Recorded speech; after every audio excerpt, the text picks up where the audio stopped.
Hello hi friends, welcome to my channel. T20 world cup 2024 విజేతగా నిలిచిన భారత్ తమ 13 ఏళ్ల నిరీక్షణ తెరదించిన సంగతి తెలిసిందే.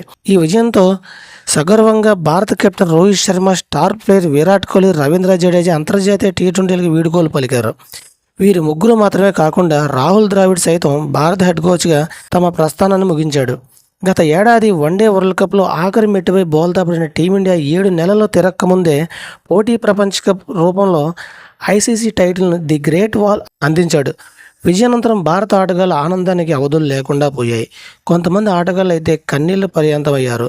ఈ భావోద్వేగ సమయాల్లో యావత్తు ప్రపంచం వీక్షించింది. ఇక తాజాగా team India veteran spinner Ravindran Ashwin టీ20 వరల్డ్ కప్ విన్నింగ్ సెలబ్రేషన్లో తన ఫేవరెట్ మూమెంట్ అని ఎంచుకున్నాడు.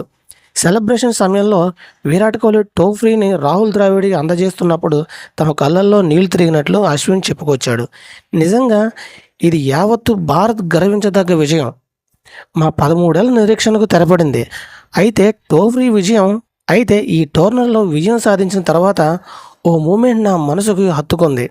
విరాట్ కోహ్లీ ద్రావిడ్కు పిలిచి ట్రోఫీని అందించడం నన్ను ఎంతగానో ఆకట్టుకుంది. ఇదే నా ఫేవరెట్ మూమెంట్. ద్రావిడ్ వెంటనే కప్పును అందుకొని గట్టిగా కేకలు వేస్తూ కన్నీళ్లు పెట్టుకున్నాడు. ఆ క్షణం నా కళ్ళల్లో కూడా నీళ్లు తిరిగాయి. ద్రావిడ్ నుండి ఇలాంటి సెలబ్రేషన్ ఇప్పటి వరకు నేను చూడలేదు.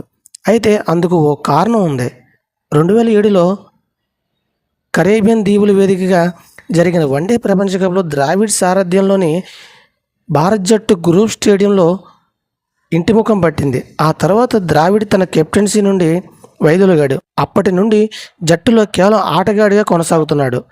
కెప్టెన్సీ నుండి తప్పుకున్నప్పటికీ ద్రావిడ్ ఎన్నో అవమానాలు ఎదుర్కొన్నాడు.